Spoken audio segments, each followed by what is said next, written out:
I'm Zach with the Movie Castle, and today I'm going to be covering, in short, all the movies that I saw in May 2019, and yes, this video is probably going to be out in July, so sorry that took a while. June, I'll try to do this quicker.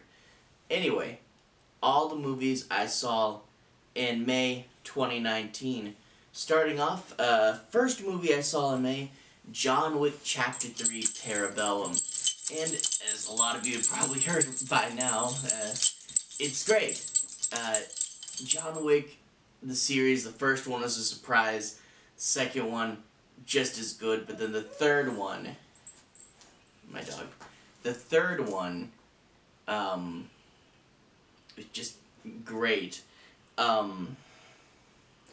As you know, from the John Wick series, over-the-top action, incredibly choreographed fight scenes, and it's just, it's changing the way action movies are made. Great one-take stuff, realism in fighting, it's great. But with this one, what I really liked is it upped the challenge for John Wick. They didn't resort to a lot of it, we have a Superman-like character, how do we give him a challenge? Oh, we weaken his powers. That's the most common thing I see. But this one, they didn't do that. They did what more people with Superman-like characters should do, and that is bring in real challenges for him. And in this one, he's literally fighting every other assassin in New York, and it's great. The movie ends without tying everything up. I thought this was going to be the last one. And it does leave it open for part 4, which I'm glad they did, because after this, myself, everybody were really wanting that part 4. Great movie. I'm not a huge action guy, I'm more a horror geek, but as far as action goes, this is a great movie. I'm going to give it a 92.84. Next movie, Pokemon Detective Pikachu. Now, I was never the biggest, Pokemon fan when I was a kid. I know a lot of people my age are like, they grow up with it, it's, super sacred to them. But, I knew enough about it, I got the gist of it, and when the movie came out, I'm like, that actually looks like a good video game movie, which... good video game movie. Usually when you have a good video game movie, it's a so bad it's good video game movie. But this one actually looked legitimately good. And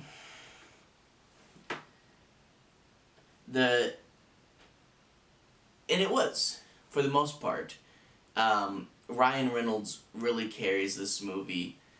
Great CGI on all the characters. The real problems, though, two things. The human characters, you have the guy who's way too serious, and then the girl who's way too silly. And then at the end, the plot gets a little over the top. You're like, whoa, okay, that's the thing now. But they're not terrible issues, and like I said, Ryan Reynolds is always fun. Overall, everyone thought it'd be the video game movie. That was the first truly great video game movie, but to be fair, having a truly pretty good video game movie is actually really great. It's cool. Cool designs on the characters, the digital ones, and Ryan Reynolds, great. I'd recommend it. I'm giving it an 81.64.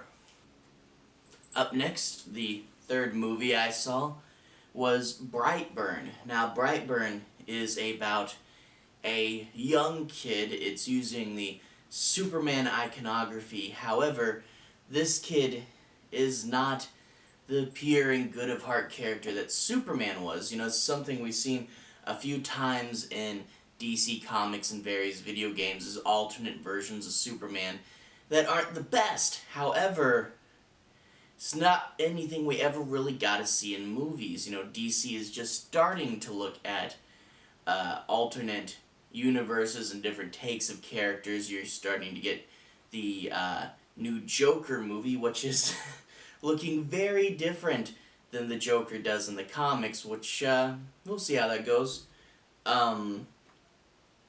But independent film made for only like $7 million, so yeah, it's gonna make a profit because this is only $7 million. Looking at an alternate version of Superman, yeah, it's really amazing, the storytelling, the acting, and the special effects that they got out of just $7 million. And the story itself is really interesting. You're following this kid, and it's not like, Carrie, where it's one instance that sparks him turning evil, It's, you can't really point to one thing, like, there's where he went evil. It's just these slow little problems that kids have that are bigger for this particular kid. And then the more you find out about him and who he is, you're like, oh, not only is he having these problems, he's also has more going on underneath, more going on in his subconscious, and you find out, with the ship and stuff, more of his backstory. You're like, okay, it's not just the parents. This was a much tougher Superman to raise. There are a few minor issues, like there's a girlfriend character that, is a large part of the beginning plot, but then you get about halfway through the movie and she's just not in it anymore. She may have like one scene at the end. And it would have been, I think, better if they had chose a more strict point of view, because it kind of jumps between the mother and son, and if you had picked the mother or the son as a strict point of view, then it would have been more of a mystery as to what the other is doing. But like I said, very minor, and especially, for as low budget of a movie as it is, they really pulled out a great final product. If a superhero horror movie sounds good to you, and you're upset that New Mutants may or may not ever come out, I'd recommend you go and watch this. I'm going to give it an 82.98. Lastly, the final movie I saw this month, Godzilla King of the Monsters. Now, I'm a big Godzilla fan, but I wasn't as impressed with this one, and I'm not gonna spend forever trash talking it. I'm not a movie teardown type of channel, and plus, my brother, who is editing this video, is actually a big fan of this movie. He really liked it. But I am gonna talk about it. And primarily, you have these really uninteresting characters, and Monarch is this clone of S.H.I.E.L.D. from the Avengers movies. And you're just following these humans around for long periods of time, and yes, there are more monsters in this one, but the monster fighting, there's lots of weird close-up cuts and lots of cuts back to the humans, and they're always in the dark and in the rain, and all these factors, you can't really get a feel of what's going on in the action. Back in the day, I know it looked campy, but the monsters fighting in the rubber suits, you could see the whole fight. And it's this weird thing where back when they could do less, you saw more, and now that they can do more, you see less. I would love light, wide shots, monsters fighting, do some cool choreographs. I've seen some of these moves that video game characters pull off, and Godzilla should be able to pull off some pretty cool moves. In the first one, that Godzilla's finishing move, the Gareth Edwards one, that was amazing, and there wasn't any moves quite as cool as that in this one. And the other thing that really just makes it difficult to do a Godzilla movie now is they had so much low-budget charm back then, and you can't really do that.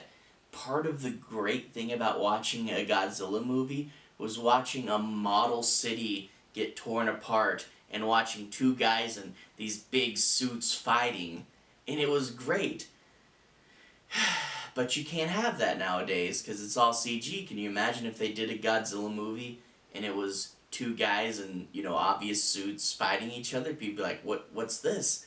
I mean, you could reintegrate the humor in other ways, and they tried to with one character, but it just, it was something that was missing. The charm of the old low-budget Godzilla movies. And I don't know. I don't know what to do about that.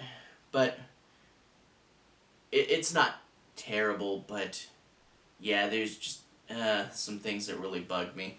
I'm going to give Godzilla a 62.78. Godzilla King of the Monsters. It was fine, but yeah, I had some problems with it. My brother who's editing this thought way higher of it, and some people are gonna really like it, so I don't want to tear it down. It wasn't the movie for me, but some people will like it. Anyway, gonna cover a few things that I didn't see this month. First of all, this is every movie I saw in May. And you may be going, you're a horror geek, why is it Ma in there? Well, Ma and Godzilla both came out on the last day of the month, so I saw Godzilla, which means that Ma will be the first movie I saw in June. So I will cover Ma, but it will be the first movie I saw in June. Next, a lot of other movie channels are talking about it, but I didn't go see Aladdin. That Will Smith CGI genie, where he's like blue and he's like weird, that looked bad, and the whole thing in the trailers looked like a stage play. This is a movie, I was never big into the Disney live action remakes, but Aladdin is one that I would have considered, but it just, it didn't look great. I don't know. Yeah, it looked like a stage play. The costumes were all clean and also not accurate to the cartoon. I don't know. These things don't sound super interesting to me. And this one, the trailer looked bad, so hopefully when they get around to Lilo and Stitch, that'll be good. Don't mess up Lilo and Stitch, please. Oh man, that was a good cartoon. Alright, that's it for now. You'll probably be getting everything I saw in June a lot quicker than May, and I saw a lot of movies in June. Only saw 4 in May. That's pretty low for me. Up next, I have a review of the new Child's Play, so that should be coming out next time. I'll see you later.